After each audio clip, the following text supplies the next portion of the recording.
et qui sont une véritable réussite, une réussite éclatante, avec le maintien de valeurs traditionnelles romanies très fortes, cohésion de la famille, calme intérieur, spiritualité, un mot que rencontre encore dans son vocabulaire. C'est el cantal, qu'on connaît encore, quand il peine. Cette espèce de... L'harmonie spirituelle. Oui, c'est très traduit par harmonie spirituelle. Ça, c'est un... Il y a un mot romain qui correspond, mais je pense au nom. Et en même temps, qui vivent très très bien, qui sont ni ostracisés par les autres, ni montrés du doigt, alors qu'ils ont leur type de vie, leur activité économique.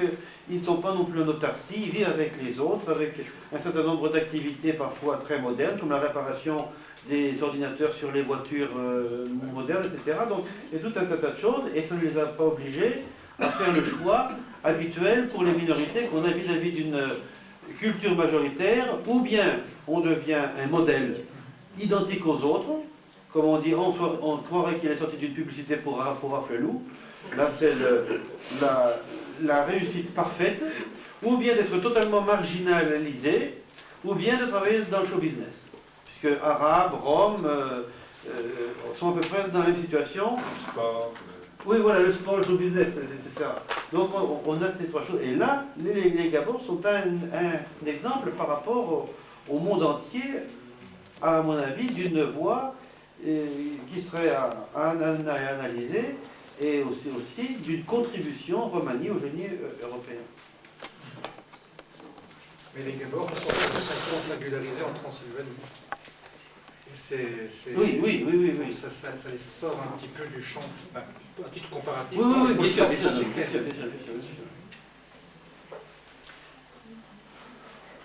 Je parle un peu de la situation des Roms en France, l'esclavage après l'esclavage. Il y a Hancock maintenant. D'accord.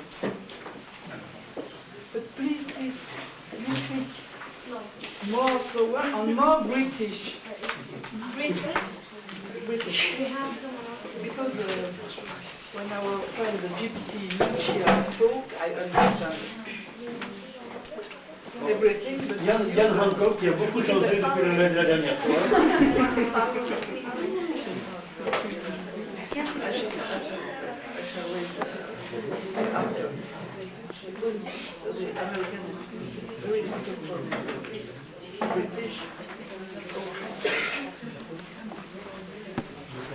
Alors maintenant, mademoiselle Valérie, la communication de ce professeur de Austin, Texas, Ian Hancock, que nous appelons familièrement et amicalement Yanko, et qui est un de nos phares, celui qui a écrit The Paria Syndrome, entre une masse, enfin, qui n'est qu'une goutte d'eau dans la masse de tous les documents qu'il a écrits, qui défend la langue, la culture romanie, qui cherche, qui se bat, et qui est un... Qui cherche et qui trouve. Et qui trouve. Il y a un proverbe rome qui dit qu'on rodait à laquelle. À laquelle. De temps en temps. On ne précise pas quoi. Ça. Romani slavery. Partly because of the draining effects of the Crusades and earlier centuries. Balkan society, at the time of the arrival of the first Romans, was technologically backward and mainly agricultural, but at its present economy gradually shifted to a market-based one. It came to depend more and more upon the artisan skills that the Romans were bringing with them. The Romanian peasantry, though not made slaves, were made into serfs, as this economic order began to change. Romans, who at first had found work with the feudal landlords, became associated with particular estates, and by the early 1300s were being included in parcels of property given as gifts or as payment by one owner to another, as well as to the monasteries. The earliest written evidence of this refers to such tributes being made even before 1350. But slavery, as we think of it today, called robie in Romanian, emerged later out of the increasingly strict measures taken by landowners, the aristocracy, and the monasteries to prevent the Romani labor force from leaving the principalities, which is what was beginning to happen because of the greater and greater demands being placed upon them as a workforce. Those who owned slaves were protected by legislation. The ret țigan, or rights over Romes, which gave them complete control over every aspect of their lives. The Romani status as slaves and as foreigners and non-Muslims gave them scant legal redress. According to the Islamic worldview of the occupying Ottomans, it was entirely acceptable to treat any conquered, non-Muslim population as property, and by the 1500s, the word țigan had come especially to mean Romani slave. Other words for slave were rob, sclav, and skindrom. They were broadly divided into field slaves, țigan de ogor, and house slaves, țigan de casați, țigan vătraș, or țigan de vatră. The latter further divided into two groups. One, slaves of the crown or state, namely those of the noblemen, the sclav domnești, the court, sclav curte, and the householders, sclav gospod. And second, the slaves of the church, sclav monastivești. Okay, monastivești. The field slaves are likewise divided into two groups. Those of the boyars, or land barons, called sclav covești, or sclav boierești, and those of the small landowners, the sclav de moși. The slaves of the crown had three principal occupations: gold washer, bear trainer, and spoon maker. In addition, there were slaves known as laieși, who were allowed to move about estates, doing a variety of jobs, including those of musician, farrier, whitewasher, sieve maker, blacksmith, and coppersmith. This last occupation has given its name to the biggest single Romani group of all, the caldarași. Slaves of the church were grooms, cooks, and coachmen. Among the house slaves were scopiți,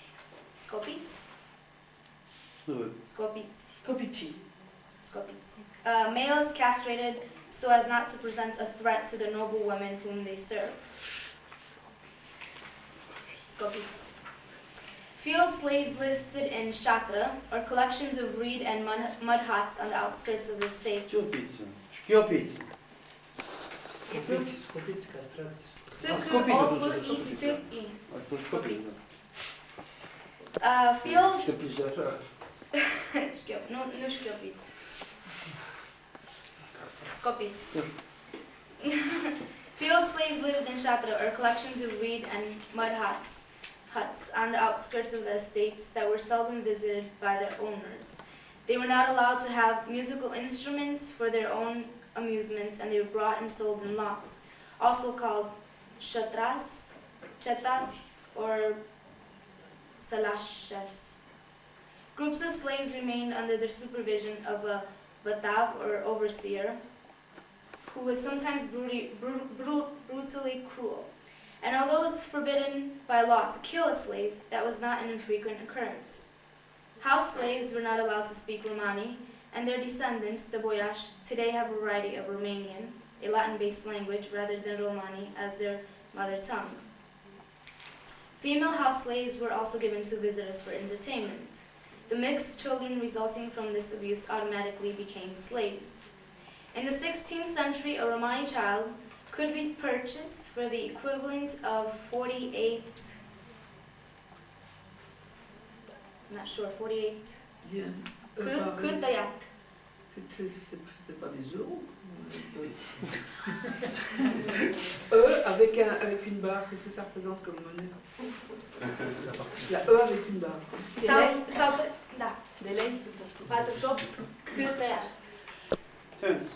Oh, cents. By the 19th century, slaves were sold by weight at the rate of 1 gold piece per pound.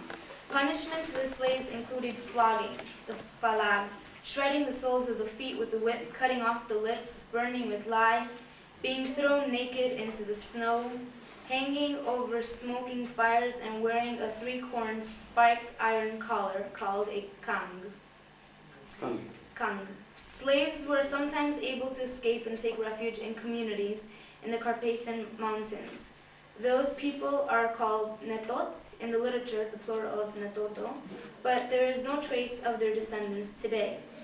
Some of them have originated from the steady trickle of slaves escaping during the 1700s, when the demand for their labor had once again become intolerable, a direct response to the Principality's new role as a supplier of grain to major West European markets. As a result of this economic pressure, the treatment of the slaves improved.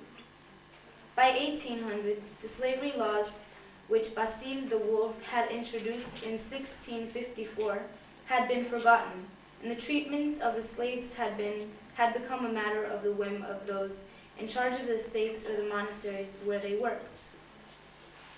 The Ottoman court ratified attempts to make the laws more stringent, and in 1818 incorporated new edicts into the Wallachian Penal Code. Among them, gypsies are born slaves. Anyone born of a mother who is a slave is also a slave. Any owner has the right to sell or give away his slaves, and any gypsy without an owner is the property of the prince. Ottoman rule, however, was overturned by the Russians in 1826, and Paul Kiselev was appointed to be the governor in 1829. He was a deeply religious man and firmly opposed to slavery, but partly because of the pressures from the boyars, he did not abolish it. Instead, in 1833, he incorporated strict, conservative revisions in the Moldovan Civil Code, including the following. Legal unions cannot take place between free persons and slaves. Marriage between slaves cannot take place without their owner's consent. The prince of a slave must be fixed by the tribunal, according to his age, condition, and profession, and if anyone has taken a woman slave as a concubine, she will become free after his death. If he has had any children by her, they will also become free. By the middle of the 19th century, economic and social changes were beginning to affect the principalities. The more efficient use of farm machinery, introduced by the Industrial Revolution, both in America and in southeastern Europe, was making the ownership, care, and feeding of slaves a liability rather than an asset, and movements calling for abolition in the West, brought into Romania by students returning from the Sorbonne University in France, were a cause for self-examination. Moldova and Wallachia were keen to be regarded as part of the new, forward-looking Europe, and took France as its model. Slavery is being seen more and more as inhumane, primitive, and old-fashioned. Dezrobire, abolition. By 1790, Robia no longer existed in Transylvania, where it was abandoned over half a century earlier than in Moldova and Wallachia. This was probably because that part of Europe had always had stronger links with the Austro-Hungarian Empire than with Ottoman rule, and therefore was more directly influenced by Western capitalism. It wasn't until the 1830s that calls for its abolition became to be heard in the principalities of the South. The smaller landowners who were not able to afford farm machinery and who still relied on their slaves nevertheless continued to oppose abolition vigorously. But here too, manufactured goods began to compete with goods produced by the Tsigan, and the price of slaves started to drop catastrophically. Responding to this, in 1837, Governor Alexandru Ghica freed those on the estates under his jurisdiction and allowed them to speak Romani and practice their customs. This only affected a tiny fraction of the overall slave population, but it set the pattern for others to follow. Mihai Sturza freed his slaves in Moldova in 1842, and in 1847 the Wallachian Church did likewise. On 25th September 1848, students demonstrated publicly in Bucharest, tearing up and burning a copy of the statutes relating to slavery. They were successfully replaced the government with their own provisional party that immediately called for abolition, proclaiming that The Romanian people reject the inhuman and barbaric practice of owning slaves and announce the immediate freedom of all gypsies who belong to individual owners. This freedom was short-lived. However, for less than 3 months, later their interim government was overthrown by the Russian-Turkish Convention that promptly brought back many of the old laws, including those legalizing the ownership of human beings. It is likely that many of the slaves never even knew about their own 2 months of freedom, but for those who did, their return to enslavement must have been a terrible blow. The new government appointed Alexandru Ghica and Barbuș Tirbei to their council, where they served from 1849 to 1855. In that year, Ghica's cousin Grigore was made Prince of Moldova and Știrbei was appointed governor of Wallachia. Gregory was a weak man, and while he claimed to deplore slavery, he took no steps to abolish it, making only a token show of sympathy by passing a law that forbade children to be sold separately from their parents. It was because of the repeated urgings of his eldest daughter, Natalia Balș, and his advisor, Edward Grenier, that he finally brought the matter before the Moldovan General Assembly, telling them that for many years slavery has been abolished in all civilized states of the Old World. Only the principalities of Moldova and Wallachia retain this humiliating vestige of a barbaric society. It is a social disgrace. To its credit, the Assembly voted unanimously for abolition, and the bill was passed on 23 December 1855.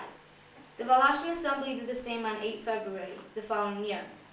However, complete legal freedom did not come until 1864, 2 years after the creation of Romania as a single country, where Prince Ioan Cuza restored the Roms to the estates on which they had formerly worked, this time not as slaves but as free people, and Mihail Cogălnicianu, now leader of the new nation, passed a law that abolished serfdom and redistributed the land to the peasantry. It was also at this time that, in law at least, the word Țigan stopped being used as a synonym for slave and instead began to refer to the ethnic population. One estimate lists the number of slaves at about 600,000 at the time of their emancipation. Writing at this time, J.A. Valant dedicated his book on Roms to Alexandru and Grigore Ghica with the words, "Those who shed tears of compassion for the Negroes of Africa, of whom the American Republic makes its slave, should give a kind thought to the short history of the gypsies of India, of whom the European monarchies make their Negroes. These men, wanderers from Asia, will never again be itinerant. These slaves shall be free." However, following their liberation, nothing was done to educate or reorient the freed slaves and bring them into society. Instead, it was their former owners who were paid by the government for their loss. There's very little accessible literature on the period of Balkan slavery, though it has been dealt with in fiction by the Romanian authors Bogdan Hașdeu, who wrote an account of the 16th century slave Ștefan Răzvan in his book Răzvan and Vidra, and Vasile Alexandri, who wrote a novel about a slave in his story of a gold coin. Both of those appeared in the mid-19th century. In the 20th century, 2 fictionalized accounts of slavery have been published. Robert Rowland's Prince of One Summer, 1978, and Mateo Maximov's The Prince of Liberty, 1955. The enslavement of Roms in other places. While we know most about the enslavement of Roms in the Balkans, our people have been similarly subjugated at different times in other parts of the world as well. This was sometimes simply because of their identity as Roms, and sometimes because they were categorized along with anyone else whose social status made them subject to such treatment. In the 16th century England, King Edward IV passed a law stating that Roms be branded with a V on their breast and then enslaved for 2 years. and if they escaped and were recaptured, they were then to be branded with an S and made slaves for life. During the same period in Spain, according to a decree issued in 1538, Romans were enslaved for their whole lives to their accusers as a punishment for escaping from prison. Spain had already begun shipping Romans to the Americas in the 15th century. They were transported by Columbus to the Caribbean on his third voyage in 1498. Spain's later Solución Americana involved the shipping of Romani slaves to its colony in 18th century Louisiana. An Afro-Romani community today lives there in St. Martin's Parish, and reportedly there is another one in central Cuba, both descended from intermarriage between the two enslaved peoples. In the 16th century, Portugal shipped Romans as an unwilling labor force to its colonies in Maranhão, now part of Brazil, Angola, and even India. The Rome's country of origin that they left five centuries earlier. They were made slaves of the crown in 18th century Russia during the reign of Catherine the Great, while in Scotland during the same period they were employed in a state of slavery in the coal mines. England and Scotland had shipped Romans to Virginia in the Caribbean as slaves during the 17th and 18th century. One English visitor to Jamaica in the 1790s described seeing many gypsies subject from the age of 11 to 30 to the prostitution and lust of overseers, bookkeepers, Negroes, and taken into keeping by gentlemen who paid exorbitant hire for their use. It is likely that the Romani presence in the Caribbean and South America has contributed some elements to the local cultures, perhaps in music and dress. Moraes wrote that the Brazilian nation, from the highest to the lowest, is strongly tinctured with gypsy blood, while Rome made a similar observation, Rome 1899, made a similar observation about the Romani presence in the West Indies. That's it. Thank you. You're welcome. Nice to come. Nice to come. Merci. Merci.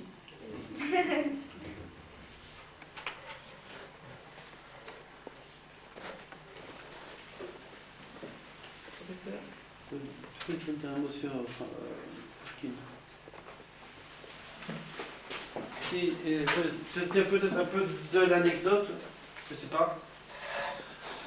Bon, on a d'autres contributions qui nous ont été envoyées, mais vous voyez, c'est pas une façon de faire dans un... Je vous ai lu les brèves. Mais il y en a une qui est beaucoup plus longue de Silvio Petco, par exemple, qui faisait son doctorat sur la question de l'esclavage des Roms dans ces deux principautés, et qui a dû l'interrompre parce que le consul de France à Bucarest lui a refusé son visa en disant que le sujet n'avait aucun intérêt et que ce genre de travail était une perte de temps. Si ça vous amuse, je peux vous en envoyer la version, enfin, comment il a raconté ça, puisque je l'ai en forme électronique, il me l'a narré, j'ai aussi une forme en anglais pour ceux qui ne comprennent pas le roumain. Et je vous propose que je vous envoie ce texte qui est le rôle des esclaves roms dans la vie économique des principautés roumaines de Montagny et Moldavie, qui commence par une citation.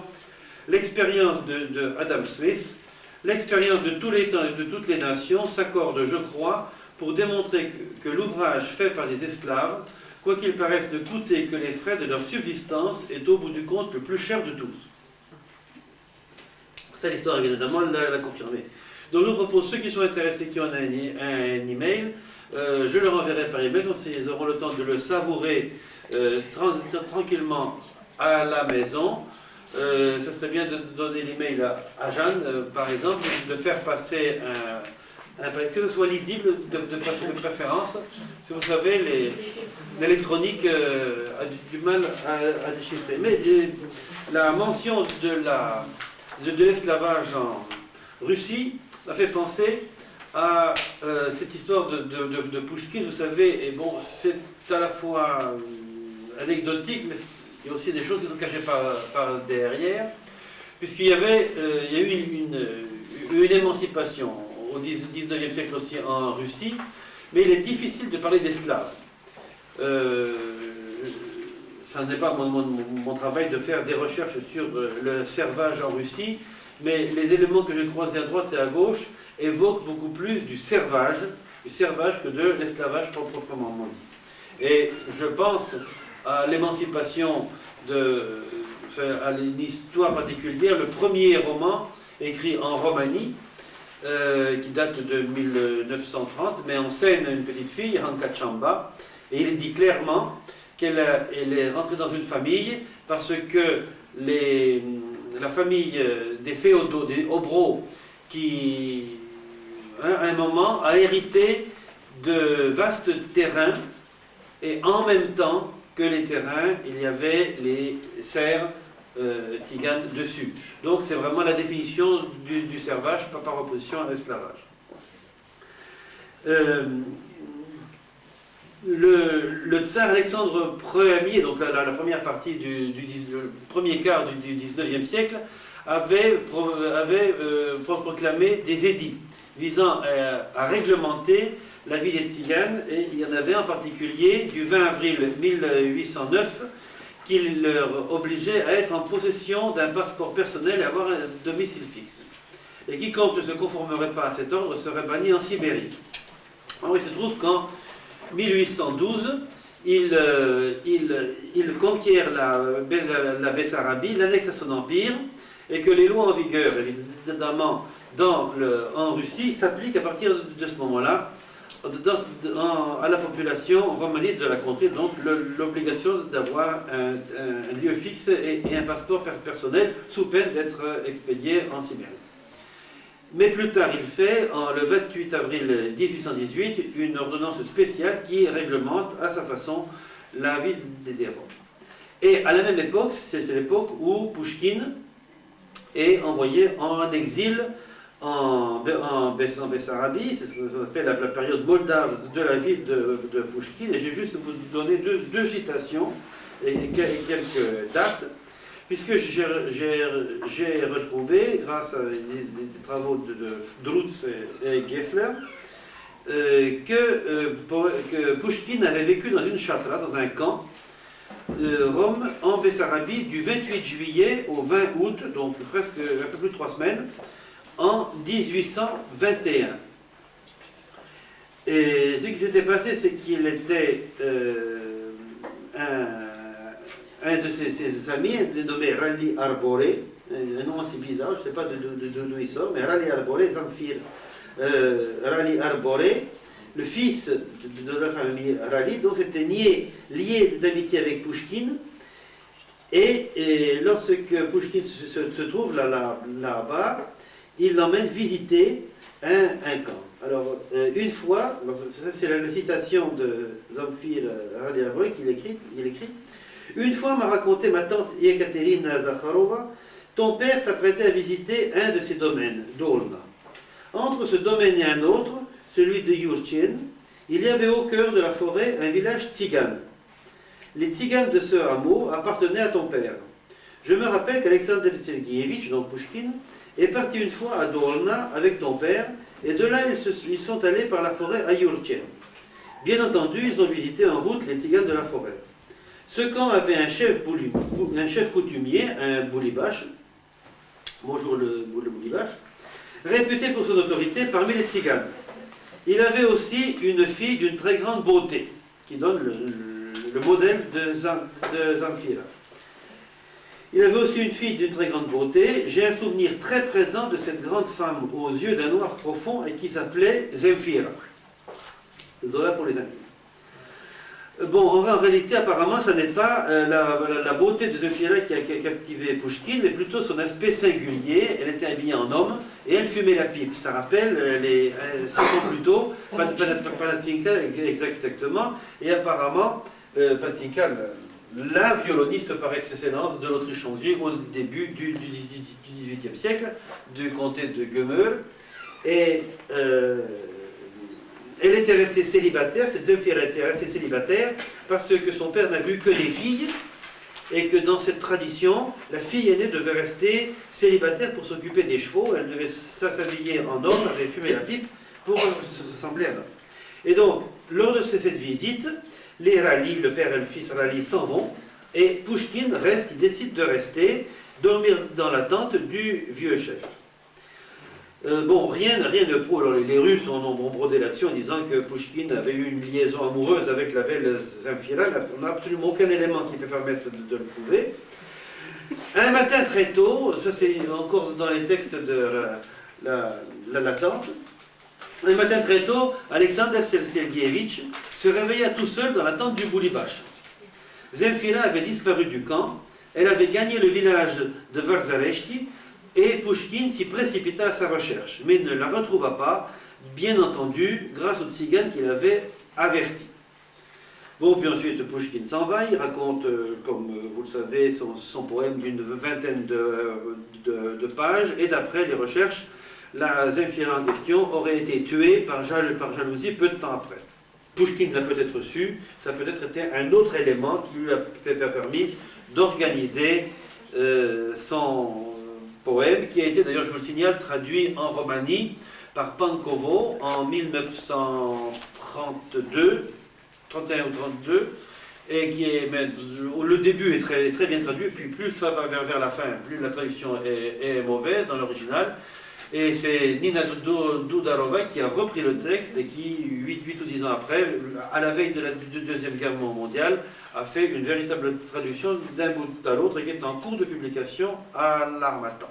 Mais si on a supposé que Pouchkine avait eu des liens sentimentaux avec Zemfira, c'est parce qu'il y avait déjà des précédents, bien sûr, dans la vie de Pouchkine, on le connaît, mais aussi parmi les auteurs, les littérateurs, les poètes, les écrivains russes, qui tout au long du XIXe siècle ont été extrêmement liés. Tolstoï lui-même a eu des liaisons, son frère a épousé une Romny, etc. Enfin, tout ça, on entre dans un autre contexte, le contexte des cœurs tziganes, avec la participation, l'intégration à leur façon des Roms dans la vie des nobles, même si, au-delà de leur présence en commun physique, il y avait une barrière psychologique qui était très forte et que les familles roms qui épousaient les familles nobles qui épousaient des jeunes femmes roms les traitaient un petit peu comme des mascottes plus que comme des êtres humains à part entière. Enfin, les femmes n'étaient pas forcément traitées comme des êtres humains à part entière à l'époque.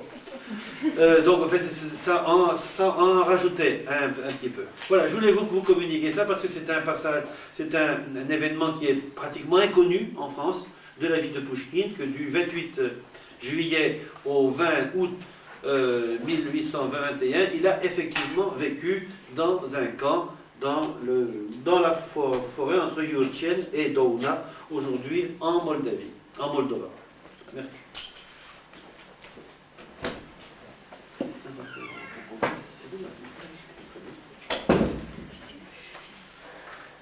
Je vais un peu vous parler de l'étude de l'esclavage après l'abolition de l'esclavage. Et vous allez voir que ce n'est pas du tout un paradoxe. J'ai travaillé 6 ans en qualité de médiateur-interprète en langue romanie, bien sûr, à Médecins du Monde. Et depuis ma démission, je me consacre à des activités militantes et à une thèse. C'est parce que mon père était un Sinto, c'est-à-dire un Rom provençal, que je connais un peu la vie des Roms français. Et c'est parce que j'ai donc vécu 6 ans très proche des communautés roms, roumaines, bulgares et yougoslaves de l'Île-de-France, participant aux sorties médicales, accompagnant les Roms dans les hôpitaux, tribunaux, préfectures, centres de rétention, etc., traduisant aussi pour France Terre d'Asile, et me faisant ainsi de nouveaux amis roms, que je peux prétendre à une connaissance assez solide de la situation pratique des Roms migrants en France. Je disais que mon étude était l'étude de l'esclavage après l'abolition de l'esclavage.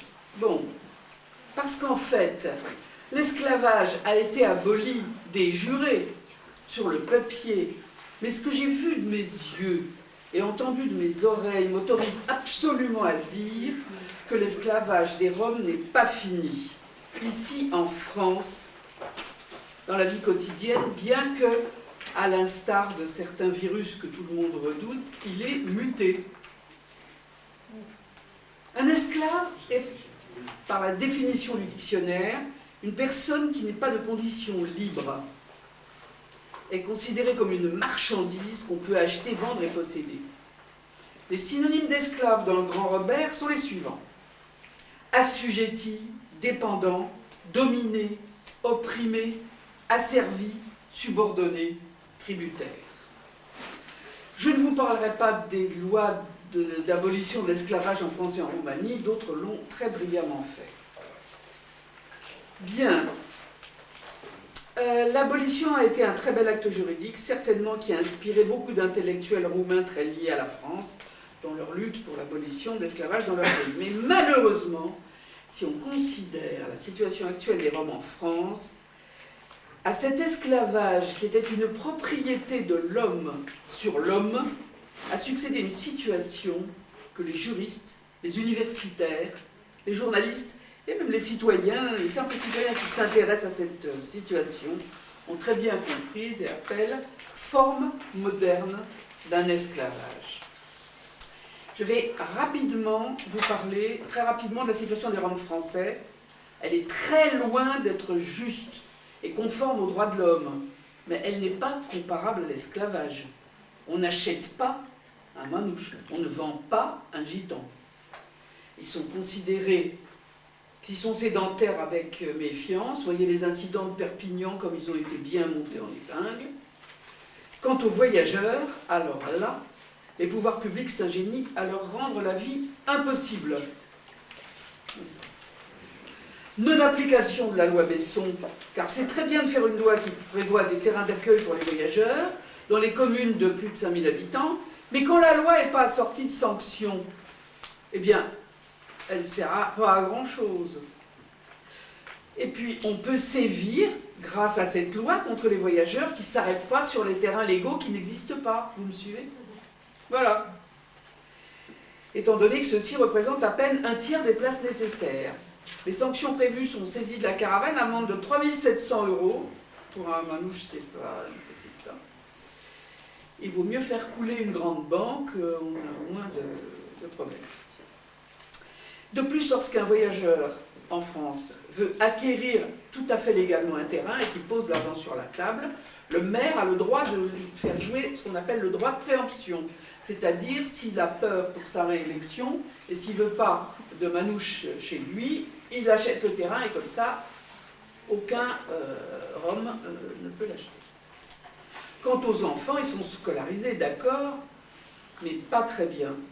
Quand ils ne le sont pas par le CNED ou qu'ils ne disposent pas d'école mobile, ils risquent fort d'être envoyés, quel lapsus, dans des classes d'handicapés mentaux. J'ai vu ça dans une école du Sud-Ouest, où l'institutrice était baba de voir parmi ces handicapés mentaux des petits gitans qui n'étaient pas des handicapés mentaux, mais des handicapés sociaux. Et le directeur de l'école, quand elle lui a dit « Mais qu'est-ce qu'ils font là, ces gamins ?» il a répondu « Qu'est-ce que vous voulez que j'en fasse ?» No comment. Vous les handicapés selon des critères qui n'ont rien d'absolu. Oui, qui rappellent un peu ceux de... Oui. Non, mais il n'y a rien d'absolu, il n'y a rien d'universel, il n'y a rien de... Hein? C'est pas une école, Jeanne. Oh ben c'est ce que j'ai entendu moi-même. Alors, ça ne doit pas être le seul cas. Jeanne l'a vu de ses propres oreilles. Ça c'est une institutrice qui me l'a raconté. Alors, moi, c'est de première main. Les Pyrénées-Orientales, c'est tous les enfants qui sont scolarisés qui vont dans ce genre de classe. Eh ben bravo. Ben, merci de me le dire parce que... Ouais. Alors, j'ai une doctoresse alsacienne qui m'a dit qu'il y avait une école pas très loin de Strasbourg où tous les enfants manouches étaient au sous-sol, tous âges confondus. Qu'ils aient 5 ans ou qu'ils aient 16 ans, ils étaient tous au sous-sol. Bon, no comment. Cette méfiance doit être un reste de l'époque de la guerre où les Roms séjournant sur le territoire français avaient tous été parqués comme des animaux dans des barbelés, des camps dont il est facile de se procurer la carte, voir l'excellent livre de l'excellent Jacques Sigaud. Montreuil-Belley dans la Sarthe, Salière près d'Arles, en passant par Arquet-Sénan-Gurs et j'en passe, je crois qu'il y en a une cinquantaine répertoriées par notre ami Thibault. Quant à la taxe d'habitation qui a été prévue par les princes qui nous gouvernent, sur les caravanes qui roulent, j'ai calculé d'après ma propre feuille d'impôt, et moi j'habite dans le 4e, qui est réputé être un arrondissement chic, eh bien, la taxe d'habitation d'un manouche pour sa caravane était prévue 10 fois plus élevée que la mienne qui habite dans le 4e. J'espère qu'il n'y a personne des impôts ici, parce que sinon ils vont... Tout ça donne un petit bref aperçu sur la vie des Roms français et sur la facilité de leurs conditions de vie. Mais pour être dur, très dur, leur situation n'entre pas dans notre propos aujourd'hui. C'est pour ça que, bon, c'est fini. Ils sont traités comme des citoyens de seconde zone, mais au moins ils peuvent se faire soigner. Ils ont la CMU. Ils peuvent travailler, on ne peut pas les renvoyer dans leur pays puisqu'ils sont français. Quoique. Depuis 6 siècles. Quoique, on les renvoie. Il y a eu des cas où des Français Manouche, de on va envoyer fraîche date, mais Français quand même, En Inde ont renvoyé vers les pays d'origine de leurs parents. Ah oui, parce qu'ils étaient français de fraîche date. Bon, oui, ça c'est une petite joyeuseté de notre... Bon, et puis ils sont en train de s'organiser pour résister au mieux. Il y a peut-être une piste là. Bien sûr. Il y a peut-être une piste. Je me suis toujours demandé si Sarkozy était issu d'une migration choisie ou d'une migration subie. Et au cas où elle a été choisie par qui? En Elle a été choisie par onomastique, son père qui, bon, il y avait des histoires pas très drôles en Hongrie. C'est pour ça que je dis, il y a peut-être une Marie, piste. le nom Sarkozy, c'est un nom très très répandu Sarkozy. chez les Ziganes. C'est des Roms. Bon, je parlerai beaucoup plus longtemps des victimes de l'esclavage moderne, c'est-à-dire des Roms migrants. La chute du communisme dans les pays de l'Est a entraîné une migration de Roms en majorité roumains, mais aussi beaucoup de Yougoslaves, victimes des 2 guerres effroyables qui ont ensanglanté la Yougoslavie, et de Bulgares, qui est, je crois que la Bulgarie est actuellement le pays où la vie est plus dure pour les Roms. Ah oui, c'est la catastrophe Vous qui me l'avez absolue. C'est la catastrophe absolue, là, là. 90% La de chômage. Roumanie, malgré tout ce qu'on en dit, c'est un paradis à côté de la Bulgarie. Et puis j'ai des amis bulgares proches, donc je suis assez bien renseignée là-dessus. Pourquoi? Parce que le communisme n'a pas du tout été remplacé par une gentille démocratie, genre France ou je sais pas quoi, Suède. Il a été remplacé par le chaos. L'effrayante décadence économique, qui profite naturellement à une poignée de mafieux, a eu pour effet pervers de renforcer les nationalismes, des nationalistes qui avaient déjà ça un peu dans le coin de leur tête, et le racisme. Quand un pays donné, on a des difficultés pour se nourrir, se chauffer, se vêtir, quand les services publics qui étaient gratuits sous le communisme deviennent trop chers, donc inopérants ou gangrenés par la corruption, se produit une réaction bien normale, on regarde de travers ceux qui viennent d'ailleurs, même s'ils sont là depuis 500 ans. Alors, ces gens un peu bronzés qui parlent entre eux une langue indienne, qui ont des coutumes mystérieuses, une certaine cohésion culturelle, deviennent responsables de tous les maux. Leurs droits sont plus respectés, on les chasse des hôpitaux, quitte à les laisser mourir à la porte, on discrimine leurs enfants dans les écoles, le chômage atteint les populations roms de Roumanie et de Bulgarie à 90% d'après les statistiques du Conseil de l'Europe. La discrimination est énorme malgré les défenseurs de ces minorités. Les violences se multiplient et les crimes aussi. Alors dans ce cas, que font les Roms? Ils s'en vont. Ils vont chercher à l'ouest des conditions de vie meilleures. Et voilà leur crime. Car maintenant, en France, ils sont traités comme des criminels. Monsieur, notre Premier ministre, a cité il y a quelques mois les 3 principales calamités contre lesquelles il entendait lutter en priorité. Tout d'abord, le crime organisé, ça on est tous d'accord. Vite, je l'ai entendu. Puis le terrorisme, d'accord. Encore, il faudrait peut-être étudier les causes du terrorisme. Pourquoi les gens deviennent terroristes? Parce qu'ils ne deviennent pas à la même. Et les cas où des faits ne sont pas terroristes et sont qualifiés de terroristes. Et troisièmement, l'immigration clandestine. Alors voilà, l'immigration clandestine, c'est comme un crime organisé. L'équation est claire. Les êtres humains qui fuient le racisme, la misère et la violence, ce sont des criminels. Et la corruption entretenue par les ONG. Les droits des immigrants s'amenuisent chaque jour. Je les ai vus baisser, s'amenuiser comme une peau de chagrin. Le droit d'asile, il disparaît. Il y en a pratiquement plus rien du tout. Le statut de réfugié, qui est devenu pratiquement inexistant, sauf peut-être en ce qui concerne le Kosovo. Encore, il faut prouver les violences dont on a été victime plusieurs mois après. Si vous n'arrivez pas avec un couteau planté entre les deux omoplates, il n'y a rien à faire. C'est une procédure très longue et très soupçonneuse. Si vous voulez en savoir plus, vous pouvez demander des brochures au GISTI. GISTI, groupe d'information et de soutien aux immigrés. Alors, qu'est-ce qui reste comme droit de l'homme aux Roms migrants? Le droit de se nourrir, ils n'ont pas le droit de travailler. Ah, des gens très pauvres, donc qui n'ont pas d'économie et qui n'ont pas le droit de travailler. Bon. Droit de se soigner. L'aide médicale d'État que j'ai vue, moi, fonctionner à peu près correctement. L'aide médicale d'État, si vous ne le savez pas, c'est le degré le plus bas de la protection médicale française. Après les Sécu, la Sécu que j'ai, que les gens favorisés ont, ils sont français, ils ont travaillé toute leur vie, ils ont la Sécu. Ensuite, il y a la CMU pour les gens plus pauvres. Et puis après, il y a l'aide médicale d'État, l'AME. Moi, j'ai vu, il y a 5-6 ans, l'époque bénie, à laquelle les migrants on pouvait leur faire une demande d'aide médicale d'État dès qu'ils arrivaient. Maintenant, il faut attendre 3 mois. Ah, c'est sympathique ces 3 mois, parce que les Roumains et les Bulgares qui ont le droit de rester 3 mois en France, après, ils sont hors la loi. Eh bien, il faut 3 mois pour l'AME. Alors, vous avez le choix. Hein? Ah ben, je laisse l'assistance juge. Bon, et puis dans le temps, l'AME était familiale. Si le père ou la mère obtenait l'aide médicale, toute la famille y était comme ayant droit, y compris la grand-mère, y compris la concubine, y compris... Bon, voilà, maintenant, elle est individuelle. Et il faut des preuves.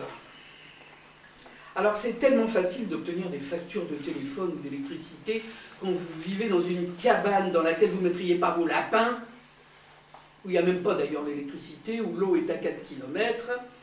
Les squats dans lesquels j'ai travaillé, bonjour, il y a toujours peur qu'il y ait une poutre en métal qui vous tombe sur la figure. Il n'y a pas de ramassage d'ordures, ce sont des terrains insalubres, vous voyez. T'allez le droit au logement des Roms migrants. C'est à ça que ça ressemble. Alors maintenant, on va parler des droits des enfants à la scolarisation. Les enfants doivent aller à l'école, même s'ils sont étrangers, même si leurs parents n'ont pas de papier. Seulement voilà, les papiers à fournir sont nombreux. S'ils sont en langue étrangère, ça ne peut pas être un copain qui parle je ne sais combien de langues, je ne sais pas pourquoi je fais ce geste, qui a la gentillesse de vous traduire les papiers. Non, non, non, il faut que ça soit par un traducteur juré qui coûte la peau des oreilles. Bon. Alors, les écoles peuvent être... Le mandat d'habilitation a expiré il y a quelques semaines. L'habilitation expiré. Oui, parce que j'avais prêté serment, mais les serments, c'est comme vous savez, les serments, c'est des choses en France qui ont un degré de péremption. Ah oui. C'est comme les médicaments. J'ai reçu une lettre il y a une semaine ou deux en disant que voilà, mon serment a été périmé. Maintenant je mens, alors heureusement qu'on me l'a dit, mais donc je peux mentir maintenant. Donc, tout ce que je vous ai dit, vous prenez le contraire, comme ça sera vrai. Alors dans les écoles, dans les zones où se trouvent les implantations de Roms migrants, qui sont des zones urbaines, encore il peut y avoir une école qui n'est pas très loin, mais quand ils vivent dans des espèces de terrains bizarres, boueux, qui sont, n'est-ce pas, Jacqueline, dans des champs de maïs, ben pour aller à l'école, c'est pas vraiment extrêmement facile. Et puis les mères, MAI, RES, peuvent aussi s'apercevoir tout d'un coup, je ne sais pas pourquoi, qu'il n'y a plus de place. Bon. Quant à la cantine, bonjour. Elle est tellement chère que j'ai vu, c'était à Argenteuil, une famille de 4 enfants. Les parents ont renoncé à envoyer les enfants à l'école parce que c'était très loin. Les gosses n'allaient pas faire 5 km aller, 5 km retour, 5 km aller, 5 km retour. Il fallait bien qu'ils mangent quelque part. Et à la cantine, c'était tellement cher que les parents ne pouvaient pas payer. J'ai vu à Ivry-sur-Seine une chose absolument charmante. Il y avait 3 tarifs de cantine.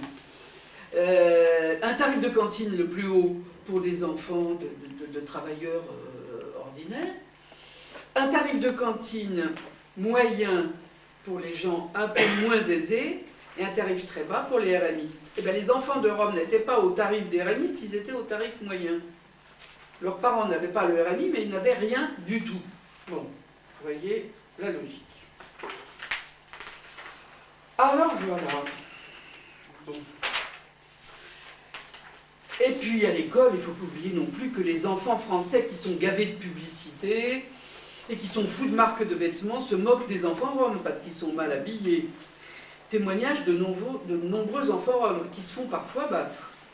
Parce que les petits Français, qui ne sont pas plus méchants que d'autres petits-enfants, vivent dans un univers où les Roms sont perçus comme des sous-hommes. Quant à la formation professionnelle, c'est pas la peine d'en parler, elle avoisine le zéro absolu.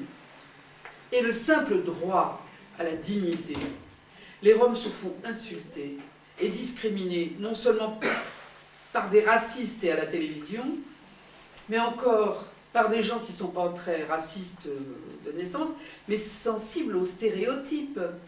Les stéréotypes malveillants et vieillots que véhiculent les médias. Les Roms sont voleurs, ils sont menteurs, ils sont sales, ils sont feignants, etc., etc. Alors, que vont faire les Roms pour survivre? Ils sont venus dans notre pays pour survivre. Dans une marginalisation aussi prégnante, il y a peu d'alternatives. La mendicité. Elle n'est pas délictueuse lorsqu'elle est ni agressive, ni faite en compagnie d'enfants en bas âge. Je n'ai jamais vu un seul Rom accompagné de pitbull. Et si certaines mères ne se séparent pas de leur enfant pour aller mendier, c'est parce que les relations de famille chez les Roms sont très fusionnelles et que les mamans répugnent à laisser les enfants seuls dans la cabane, même pas bonne pour les lapins, ou à la confier à une voisine qui a peut-être quelque chose d'autre à faire. Elle le veut dans ses bras. Mais elle est mal vue, même si les médecins arrivent en disant « ce gosse va très bien, il est propre, il est bien tenu, il ne souffre pas ». Elle est insultée, elle est traînée devant les tribunaux. J'ai témoigné plusieurs fois, et sœur Jacqueline qui est dans le fond aussi, pour une maman rome qui a été jusqu'en cassation, traînée de tribunaux en tribunaux. Heureusement, elle a été acquittée. J'espère que ça va faire jurisprudence. L'aumône est un acte tout à fait normal et répandu en Orient et en Afrique. Dans la Bible, c'est une recommandation très forte. Et dans le Coran, c'est une des 5 obligations religieuses. Et en France, eh bien, c'est une honte. Il est sans doute plus noble de laisser ses enfants mourir de faim que de mendier. Bien. Il y avait aussi la musique que les Roms jouaient dans le métro ou dans la rue.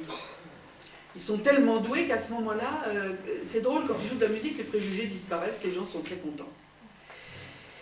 Eh bien, dans le métro, il y a de moins en moins de Roms qui jouent de la musique. Pourtant, c'était une bénédiction, parce que les tunnels du métro ne sont pas tellement avenants, et c'était bien agréable d'entendre de la belle musique. Maintenant, les vigiles de la RATP s'emparent de leurs instruments et souvent les cassent. Je les ai vus, j'ai vu un Rom revenir avec des morceaux de violon. J'ai vu aussi des instruments confisqués, enfin je ne les ai pas vus, j'ai vu des Roms dont les instruments avaient été confisqués sur des marchés, dont un qui avait un vieil accordéon, il ne connaissait même pas la marque, mais la marque c'était un accordéon qui devait avoir un peu de sous. Perdu peut-être pas pour tout le monde.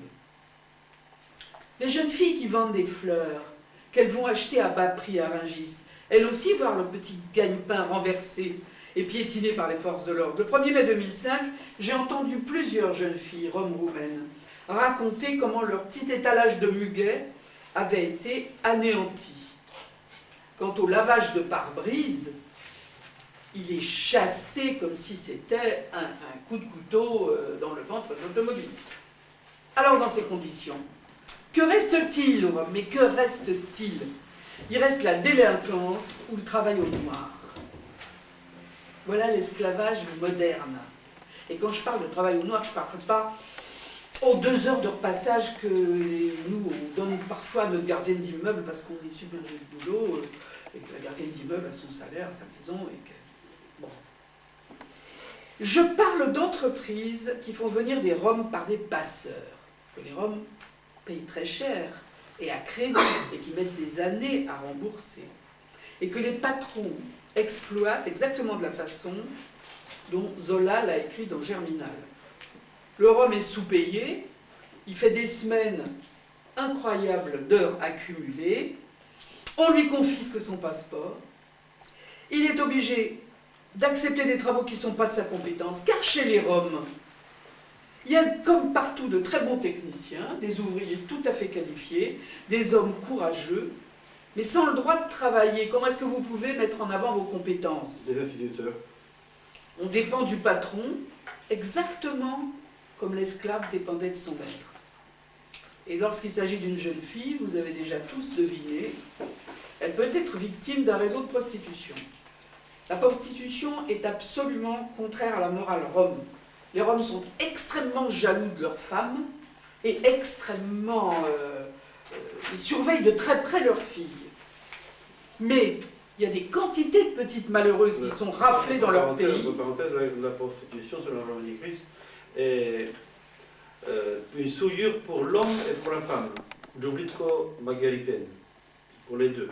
Oui, Dans celui beaucoup qui a de- recours à une Dans beaucoup prostituée. de cultures, c'est que pour la femme, c'est une souillure, l'homme est considéré comme Oui. non touché. Dans Les la tapsous. culture romanie, Djuvlitko Magalipen, dans les Carpates, c'est très fort. On ne parle pas avec un type qui a été avec Une prostituée. Alors, il y a des jeunes filles dans les pays de l'Est et beaucoup en Roumanie, auxquelles on promet un travail salarié. On leur dit tu vas être vendeuse, tu vas être serveuse, et puis elles se retrouvent violées, droguées, sans passeport, avec tabassées, bien sûr, ça, il ne faut pas se gêner, avec l'obligation d'obéir absolument au proxénète, presque toujours non roms. Sinon, il y a des représailles qui peuvent aller jusqu'au meurtre sur la famille qui est restée au pays. Pourquoi pas la torture, la mort, Et ça touche tout le monde. Hein. comme un chien. C'est une forme d'esclavage qui touche vraiment tout le monde. Relativement peu les Roms des pays de l'Est, heureusement. Hélas, plus les paysans. Bon, faut bien le préciser quand même. Ça augmente. L'hiver Ça 2003, baisse. sur un terrain de Seine-Saint-Denis, que je connaissais bien, où un remarquable maire, parce qu'il y a des maires auxquels il faut vraiment tirer notre chapeau, il y en a quelques-uns qui sont vraiment remarquables, avait fait installer l'eau, l'électricité, des sanitaires et nommé comme médiateur un excellent travailleur social. La police a trouvé de jeunes prostituées. De qui étaient-elles les victimes? La presse a titré la filière roumaine ou Rome ou pas Rome, ou ceci ou autre, ou venant d'un autre pays. On n'a jamais su. Mais pour ces malheureuses gamines, dont beaucoup n'avaient même pas 15 ans, l'arrestation a été vécue comme une délivrance. Une amie très proche, une Romnie albanaise, m'a dit qu'il y avait eu un moment où on disait « Oh, il ne faut surtout pas qu'une jeune fille sorte de la maison après 7 heures du soir. Et si elle sort, il faut que ça soit avec des amis et qu'elle rase le mur pour ne pas risquer de se faire embarquer dans une voiture dont on ouvre la porte et hop. » Pareil dans les mariages, il faut faire extrêmement attention, il faut pratiquement rétablir le harem ou comment est-ce qu'on dit déjà, le pourda. On a un CD de musique justement pour mettre On garde les jeunes on filles. garde les jeunes filles et les jeunes enfants contre le trafic de femmes et d'enfants. Vous voyez, donc c'est quelque chose de très concret. Et les fournisseurs de viande fraîche, ça rôde partout où il y a de la pauvreté pour s'en emparer. Bon, alors dans ces conditions, l'esclavage a été aboli en Roumanie par des lois motivées par les meilleures intentions du monde. Des hommes généreux, respectueux de leurs semblables, se sont élevés très très fort contre cette infamie. Mais les Roms sont-ils libres? Est-ce qu'un être humain est libre quand il n'a aucun droit? Est-ce qu'on ne peut pas parler d'esclavage mutant? S'ils sont à la merci de trafiquants chassés, méprisés, battus, est-ce qu'ils ont encore une identité humaine quand ils sont livrés à des êtres malveillants et cupides? Traités pire que des chiens, ils sont redevenus des esclaves. Cette situation a tout de même ému des défenseurs des droits de l'homme, sans grandes avancées encore, mais il y a des protestations sérieuses qui s'élèvent. L'Union européenne, dans laquelle il existe une équipe motivée qui lutte pour les droits bafoués des Roms, a envoyé des experts se pencher sur la situation des Roms. Aucune minorité n'étant plus menacée aujourd'hui que la minorité rom, disent les experts. Monsieur Alvaro Gil Robles, commissaire aux droits de l'homme au Conseil de l'Europe, a visité 2 terrains de romains dans la banlieue parisienne l'année dernière. Nous l'avons piloté, monsieur le professeur Courtiade, Samir Millet qui se cache là derrière, Et moi, dans cette misère qu'on ne voit, franchement j'ai vu ça qu'à Bombay en Inde, hein, ou dans les films sur le Brésil, dans les favelas de Rio. Il répétait en essayant d'éviter à coups de pied les rats qui lui passaient par-ci par-là, mon Dieu, mon Dieu. Il ne s'attendait vraiment pas, ce monsieur le commissaire aux droits de l'homme, à voir une telle déréliction à 2 minutes de Paris. Il a écouté les Roms, il les a laissés parler, il a écouté les associations Roms, il a rendu un rapport très détaillé le 17 février 2006, un an après, au Conseil de l'Europe. Vous pouvez le trouver sur Internet si ça vous intéresse. Un rapport très sévère pour la France en ce qui concerne le traitement de ces minorités. Tiens, j'ai appris hier qu'il avait été fermement contredit par Nicolas Sarkozy. Ça oui. Ah bon? Oui, c'est étonnant. Car non contente de laisser croupir ces naufragés de l'histoire dans les endroits indignes, les autorités françaises sont obnubilées par la volonté de les renvoyer chez eux. Mais où ça, chez eux? En Inde, peut-être? Non, en enfer. Dans des pays où la mortalité néonatale précoce, alors là je cite des chiffres de Médecins du Monde très précis, rapport de 1996, mortalité néonatale précoce 19 pour 1000 contre 2 pour 1000 en France.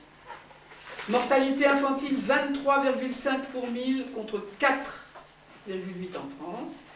L'espérance de vie d'un Rome se situant à peu près entre 50 et 60 ans, contre 70 à 80 ans pour un Français, dans un monde où le Rome est en danger à chaque minute. Je tiens à votre disposition le texte d'un discours de notre ministre de l'Intérieur adressé au préfet de la République, dans laquelle il fixe des objectifs chiffrés d'éloignement des Roms. Jolie métaphore quand il s'agit d'expulsion. Ça n'est pas, ça, je dois vous l'avouer, honnêtement, ça n'est pas dirigé contre les seuls Roms, hein. C'est contre les étrangers en situation irrégulière. Mais un étranger en situation irrégulière, oh là là, il demande au préfet de savoir... Oui, mais ce que vous dites, c'est important. C'est dirigé contre tous les étrangers en situation irrégulière. Mais parmi ces étrangers en situation irrégulière, dans les pays en amont, les Roms sont ceux qui sont le plus mal situés. Donc ceux qui sont les plus susceptibles d'entrer dans cette situation irrégulière. Donc ça se tient quand même. Chose qui a été expressément dit par la conseillère de Nicolas Sarkozy, Madame Mignon. Madame Mignon, qui a dit de toute façon, même s'ils sont en situation régulière, c'est-à-dire dans l'espace de 3 mois où ils sont autorisés à rester dans l'espace Schengen, ils ont vocation à être en situation irrégulière. Donc, il y a une présomption de tomber dans la situation irrégulière. Donc il y a un chromosome qui ne va pas, on est irrégulier de naissance. Voilà. Eh oui, alors... On retombe sur la notion d'état d'exception que Virgile a développée. Ah ben tout à fait. Alors, M. Sarkozy demandait au préfet surtout de savoir résister aux pressions de tel ou tel collectif qui, entre guillemets, ou de coordination qui ne représentent qu'eux-mêmes. Ils représentent qu'eux-mêmes. Ah, c'est une grande surprise pour moi, parce que j'ai vu fonctionner des collectifs de soutien, regarde-moi Jean-Pierre, dans plusieurs villes de l'Île-de-France, et je vous assure que beaucoup d'eux font un travail d'aide aux Roms considérable et très apprécié par les Roms. Enfin, monsieur le ministre peut être rassuré, la Commission nationale de déontologie de la sécurité a observé une augmentation des plaintes en brutalité policière de 34% entre 2003 et 2004. Hein, c'est bien, la police fait donc son travail. Bon, nous sommes ici pour parler de l'esclavage, alors je ne vais pas vous décrire par le menu une expulsion de terrain Rome. Entre 1999 et 2005, j'ai fait une petite liste. Si vous voulez la regarder, elle est là, à votre disposition. J'en ai trouvé que 63, avec des façons de faire un peu étonnantes. Par exemple, des enfants de 10 ans menottés, des petits Roms roumains, contre le mur, comme ça, exactement comme à Drancy. Ouais. Puis un rapport pour une personne, 10 policiers, si on compte même les bébés, certains termes. Les bébés, les femmes enceintes, 10 policiers pour une personne. les C'est-à-dire avec On une est bien avoir un... 30 rangs, 300 policiers. Il peut y avoir une bombe hein, dans le berceau. Non, mais c'est pas ça. Un gangster peut très bien se déguiser en bébé. En bébé en couche, exactement. Et ben, ce qui m'a le plus choqué là-dedans, c'est pas les guillemets pour mettre qui ne représentent qu'eux-mêmes, tout ça. C'est cet objectif chiffré. Ça m'a beaucoup frappé, cet objectif chiffré. Ça m'a rappelé le travail à la pièce dont me parlaient mes grands-parents. On n'est pas aux pièces. Ce travail, disparu depuis longtemps en France, des cadences infernales, qui consistait à fixer aux ouvriers un nombre de carburateurs à souder ou un nombre de petits pois à mettre dans une boîte. Les Roms, une fois de plus, sont réduits à l'état de quoi? C'est même pas à l'état de chien, c'est à l'état d'objet. Ils sont même plus vivants. Ils sont pratiquement des déchets toxiques. Comme le disait tellement bien le maire d'Emérinville, charmante petite localité c'est en Seine-et-Marne, n'est-ce pas? On a eu le bruit de l'autoroute, on a eu une déchetterie sur notre commune, et maintenant on a des gitans. C'était pas des gitans, c'était des Roms, c'est pas sacré grave. C'est de comparer des êtres humains à des déchets. Alors à quand les camps avec les barbelés autour, hein? Ça va pas tarder. Quant aux ONG, elles sont peut-être mues par les meilleures volontés du monde, mais elles ont une certaine propension à traiter les Roms par un excès de paternalisme, un peu comme des enfants un peu attardés, refus de donner de responsabilité aux Roms, on ne les traite pas comme des adultes, on ne leur demande pas leur avis, c'est des pauvres petits, mais ce sont des gens quand même, ce sont des adultes, mais même quand ils sont adolescents, ils ont quand même un cerveau, ils peuvent quand même peut-être essayer de se prendre en main, on peut peut-être leur confier des responsabilités, c'est pas pour demain. Bon, je voudrais pas finir dans le désespoir, je voudrais pas. C'est fait. Vous gâchez définitivement votre soirée. L'esclavage existe toujours pour les Roms, il a simplement changé de visage, car le racisme, la cupidité et la haine, ça ne change pas. Seulement, il y a des gens en face.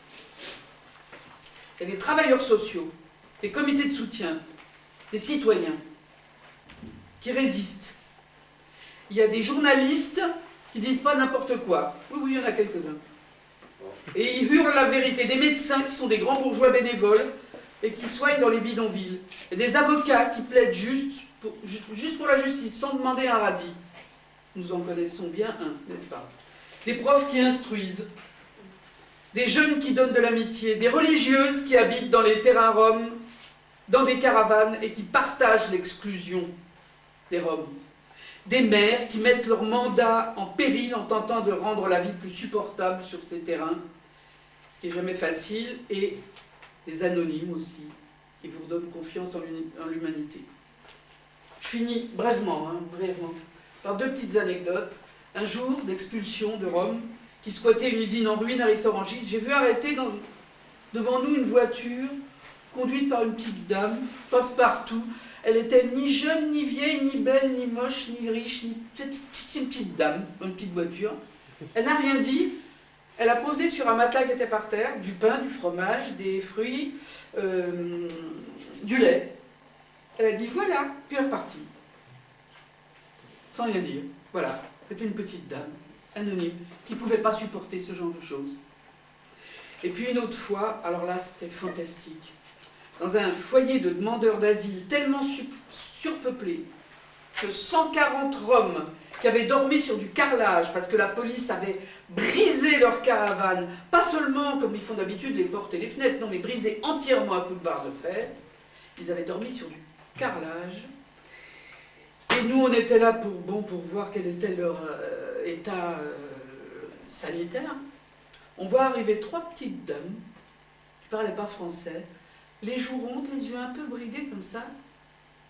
On a appris après que c'était des Tchétchènes. Elles avaient dû en voir des vertes et des pommes mûres. Et qu'est-ce qu'elles tenaient dans leurs mains, en souriant?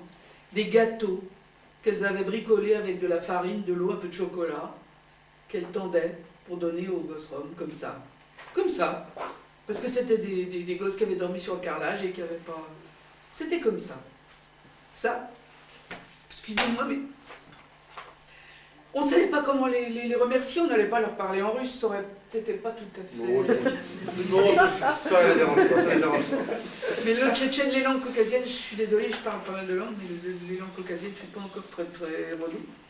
Ben, on s'est embrassés, voilà, ça c'est international. Quant aux associations roms, sans soutien, sans subvention, je ne vais pas faire un auto-éloge, mais nous croyons que lorsque nous allons voir nos frères roms, pour être ensemble, que nous organisons, je suis fatiguée, des conférences, des colloques partout, que nous allons à Varsovie, à Poitiers, à Hambourg, à Cordoue, à Cergy-Pontoise ou au passage NL, que nous essayons de faire connaître notre culture, de montrer aux gadgets méfiants que les Roms sont des hommes et des femmes comme les autres, que la différence des cultures est une richesse et l'esclavage une abjection, je crois que nous ne perdons pas notre temps. Voilà.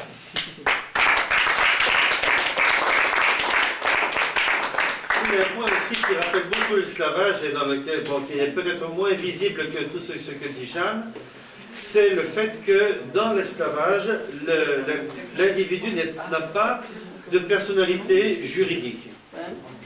C'est la définition même de l'esclavage. Et en fait, ici, dans le cas de beaucoup de sans-papiers, l'absence d'avoir des documents, d'être dans l'illégalité, d'être dans la clandestinité, ramène à l'absence de personnalité juridique. Et à ceci s'ajoute la peur d'aller avoir affaire aux autorités, parce que justement on risque d'être renvoyé, reconduit à la frontière, etc., etc. Il y a une similitude qui est très très très grande entre l'esclavage et l'absence de papier. Je veux dire quelque chose une anecdote, justement vous parliez de tous ces rats qui dansaient le Macedonsko Choro autour de notre ami Gilles Robles. Des Roms ont pris ça avec l'humour traditionnel, et à Toulouse, ils avaient marqué à l'entrée, là où il y avait tous ces rats, ils avaient vu une émission sur Disneyland, et ils avaient marqué Shobo Land. Les trois mots de roumain, les trois premiers mots que j'ai appris, c'est copil, qui veut dire enfant, lucru, boulot, et shobolan. Ram. Shobolan. C'était bien. Shoboland. Voilà, comme Disneyland. J'en ai vu en 6 ans plus qu'en 60 ans. Alors je souhaiterais maintenant donner une ouverture plus à la fois dans le prolongement de cet esclavage et que M. Gros-Carrel puisse nous parler de sa vision, comment donner des idées. Évidemment, on est un peu loin d'avoir des subventions pour faire un musée sur les esclavages, mais je compte beaucoup sur sa contribution pour stimuler l'imagination, et chacun à sa façon, peut-être à Sibiu un jour. C'est peut-être un terrain plus neutre qu'en Moldavie ou comme des enfin on ne sait pas comment ça sera perçu là-bas aussi, pouvoir faire passer tout ça pour que les gens aillent voir, entendre, palper, sans forcément venir à des conférences qu'on ne fait pas tous les jours. Oui, peut-être me présenter. Alors moi je comptais beaucoup pour ce que j'allais entendre aujourd'hui, pour prendre connaissance, pour construire ce que j'allais dire après, puisque en fait moi je suis donc un médiateur dans une institution culturelle financée par des politiques, donc au Muséum de Lyon, donc une institution existante, Muséum de Lyon, mais en devenir, parce que nous travaillons à la construction d'un musée dit de sciences et de société, qui verra le jour à Lyon en 2009, dont on a volonté de porter l'attention à toutes les sociétés et d'avoir une interrogation pour le lien sciences-société. Voilà. Donc je suis ici en fait parce que j'ai contacté Marcel Courtiade il y a un petit moment déjà, parce que je travaille à la conception et à la réalisation d'un projet d'exposition qui a pour thématique générale les frontières et la problématique des frontières. Alors je pense que vous dire quelques mots là-dessus c'est intéressant parce que je pense que c'est en lien avec tout ce qu'on a dit aujourd'hui. Donc on m'a donné, donc, moi je suis donc un médiateur, je suis celui qui va permettre ou pas de faire passer une parole. Donc j'ai un certain pouvoir, on va dire, de fermer la parole à certains et de l'ouvrir à d'autres. Malheureusement c'est comme ça. Au sein même de mon institution, je suis financé par donc des politiques qui ont un regard sur les projets que l'on décide de mettre en place ou pas. Pourquoi vous dire tout ça? Parce qu'il y a 1 an et demi de ça, on m'a dit tiens, ça serait bien que toi, au sein de l'institution, tu traites une problématique de frontières. Moi, je suis biologiste de formation, je ne suis pas du tout quelqu'un qui a une culture littéraire ou ethnographique ou politique, sociale d'une population ou d'une autre, d'un territoire. Et donc voilà. Et moi, d'emblée, dans ma tête, je me suis dit, c'est assez étonnant. Bon, frontières, alors si on prend la problématique des frontières politiques, pour parler vraiment de la frontière, on va dire, alors moi, ce qui m'intéresserait personnellement, c'est de peut-être m'intéresser aux Roms et de faire une exposition entièrement consacrée à leur histoire, à leur vécu, à leur réalité quotidienne en Europe, pour finalement interroger le sens des frontières, l'organisation des frontières politiques, la fonction de la frontière, ce qu'elle permet ou ne permet pas. Et il me semblait qu'à partir d'une analyse honnête intellectuellement d'une situation, on pouvait comme ça, pour le grand public, donner à comprendre pourquoi il y a des frontières, pourquoi certaines sont fermées ou ouvertes, quelle est la législation des frontières, qu'est-ce qu'on permet de passer, qu'est-ce qui passe, qu'est-ce qui ne passe pas, la contrebande, etc. Et en fait, j'ai ressenti, alors au sein cette fois-ci de l'institution, des gens que ça amusait un peu, enfin ils y croyaient parce que quelque part ils avaient une certaine curiosité sur la problématique rome, parce que mal connue, parce que malheureusement je crois stéréotypée, souvent négativement, donc ils disaient tiens ça les excitait peut-être de travailler ce sujet. Et quant à ma direction, un peu plus fébrile, quant au souhait de pousser cette question, que j'aurais de toute façon poussée avec des représentants intellectuels venant d'institutions diverses et variées pour la construire. Ce qui a abouti en fait à non, on ne va pas faire ce projet comme ça, sans plus d'explications. 2 ans auparavant, j'avais assisté à un colloque dont l'intitulé était l'autochtonie, dont les organisateurs et nous-mêmes, moi j'étais pas au sein de ce service qui l'organisait, avaient vraiment travaillé pour faire venir des autochtones d'Australie, des Inuits, d'Amérique latine, d'Afrique du Nord, etc. pour une discussion générale. Et puis à ma grande surprise, je n'ai pas vu de Roms représentés au colloque. Moi il me semble qu'ils n'étaient pas très loin. C'est un peu normal. En revanche, on aurait pu avoir des Mésoroumains, qui est un des peuples les plus anciens des Balkans. Bon, il n'y avait pas de problématique de cette temps. Alors pour reprendre la question de la frontière, donc j'ai souhaité construire un projet qui interroge plus géopolitique sur la géopolitique des frontières et donc les conséquences. Et j'ai juste pour information, il y a 8 mondes de problématiques et j'ai réservé un monde entièrement sur la question Rome. Donc le projet verra le jour en octobre et sera présenté à Barcelone, dans lequel c'est un peu une maîtrise construite sur la fabrique du regard, les regards qu'on peut porter.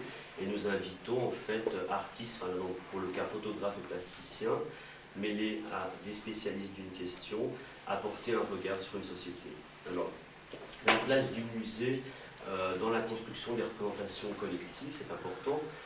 Je crois que le musée a une position d'instruction aujourd'hui, une position de réflexion, un lieu de débat. Je crois que c'est un glissement, on devient des lieux de débat. Autour des programmations d'exposition, nous mettons en place un certain nombre d'activités culturelles. Nous invitons spécialistes citoyens à des rencontres, à des débats. Voilà. Et donc voilà, le musée a un certain créneau, un certain pouvoir pour construire une représentation sur un projet. Viennent 100 000 personnes, par exemple, de la ville. Donc tout dépend comment le projet est construit.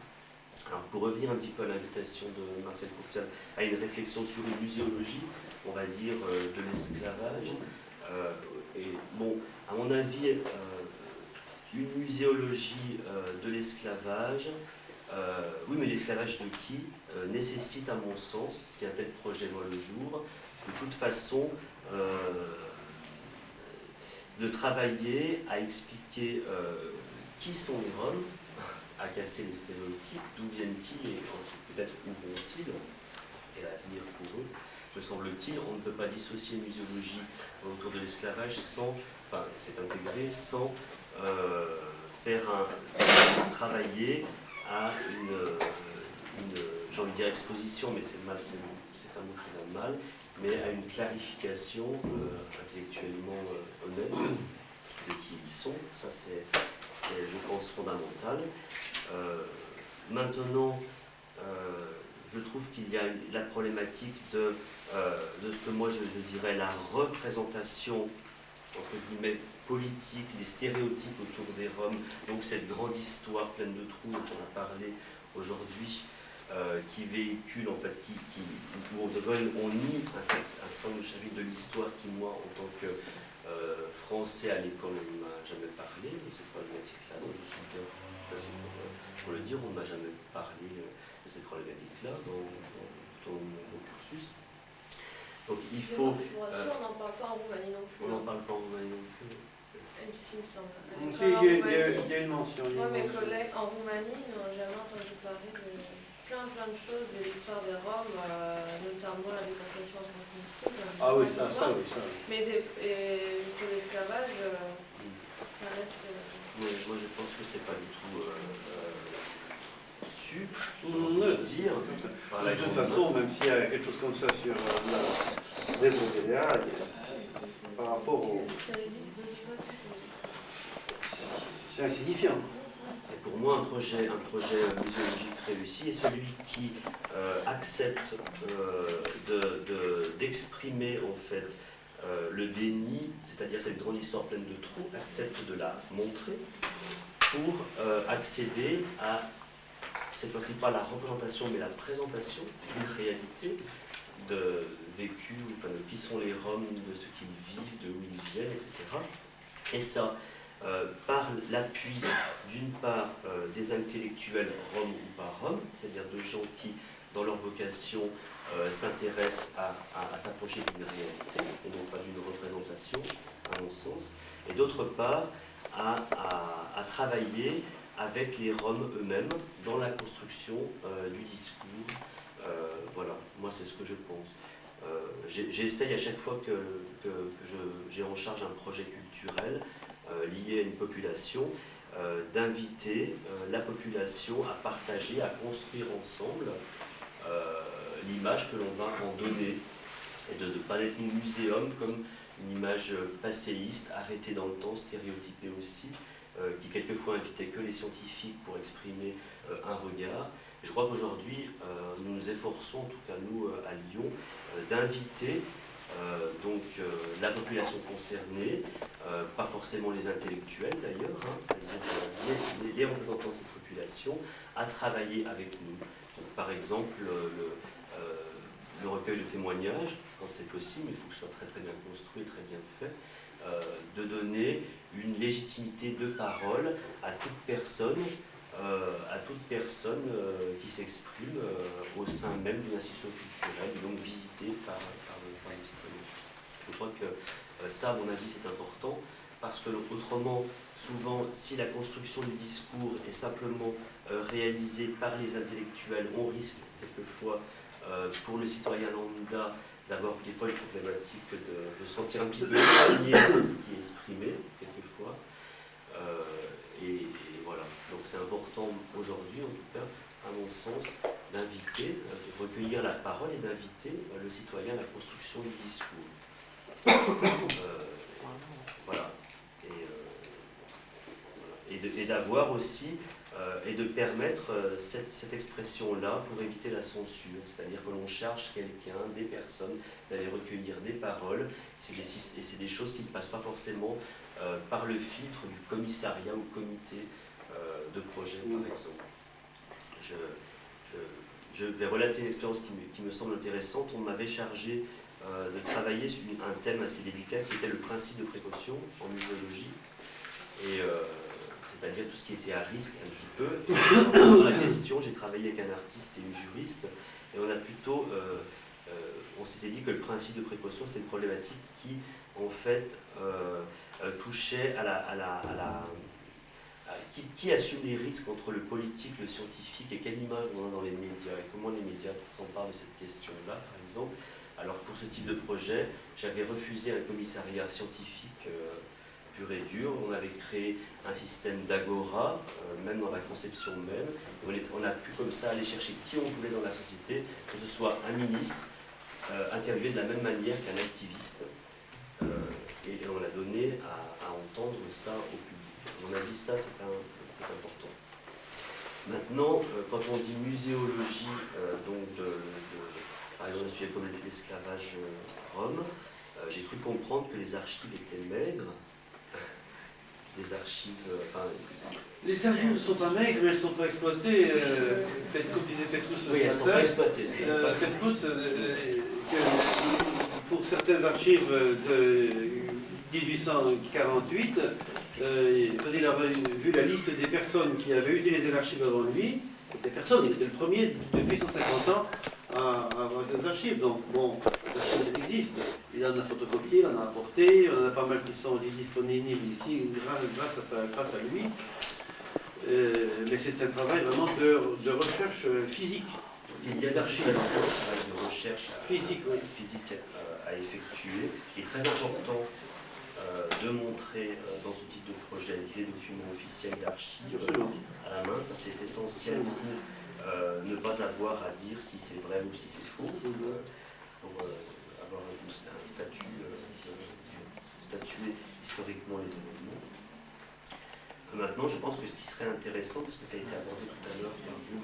Rémy, je pense qu'il serait intéressant, c'est de faire un travail aussi sur la conscience collective de l'esclavage chez les Roms, de travailler dans ce sens-là pour une muséologie de ce type, pour voir quel impact ça a encore aujourd'hui et si ça a un sur la construction de l'identité, enfin des modes de vie. Je sais pas, je suis pas assez calé sur la question Rome pour, je pense, utiliser les bons mots, mais il me semble que ça serait très important de le réaliser dans une muséologie de ce type. Évidemment, d'avoir une approche synthétique et, on va dire, sérielle de toutes les typologies rencontrées, etc., de procéder de reconstitution, d'avoir à faire appel aux intellectuels qui ont écrit, donc pour exprimer tout cela. Mais je pense que à mon avis, une des forces, c'est d'intégrer la population rome dans la construction même du projet. C'est surtout ça que je veux dire. Justement, il faut le faire. Il y a une dame qui devait venir aujourd'hui, aujourd'hui et hier, mais qui n'a pas pu venir parce que son entreprise craint que demain il n'y ait pas de transport, et donc il ne lui a pas laissé sa journée de liberté. Et qui travaille comme bénévole parmi les Roms roumains qui vivent ici, dans la région parisienne, et qui depuis 1 mois et demi à peu près a essayé de recueillir des souvenirs. Or, elle s'est aperçue, bon, on le savait déjà un petit peu, mais je voulais l'envoyer quand même sur le terrain pour confirmer une fois de plus, il n'y a aucun souvenir transmis directement. Il n'y a aucun souvenir directement, et ça rejoint ce que disait Madame Solbou, la Moldave de l'Académie des sciences, qui estime qu'il y a entre 50 et 75% de la population moldave qui ne sait rien sur l'esclavage des Roms. Les manuels scolaires d'histoire des Roumains mentionnent à peine le mot desrovirea, donc affranchissement, sans même donner une explication du mot. Ça rejoint ce que vous disiez. Et d'un autre côté, tous les Roumains savent que les Noirs ont été esclaves en Amérique. Voilà. Et ça on a une absence totale de souvenirs. Elle estime entre 50 et 75% chez les Roumains eux-mêmes. 1 sur 4 dans certains coins sait qu'il y a eu un esclavage des Roms en Roumanie. Alors, il me semble que l'information s'est transmise encore plus mal parmi les Roms. Maintenant, la recherche devrait être indirecte. Et bon, le sujet de son exposé, ça n'était pas de dire personne n'est au courant, mais essayer de réfléchir à une méthodologie pour faire réapparaître à la surface les choses. Et semble que des récits pourraient être interprétés à travers l'allégorie qui représente. Mais là, bon, elle ne viendra pas. J'espère qu'elle pourra m'envoyer quelque chose qu'on publiera dans le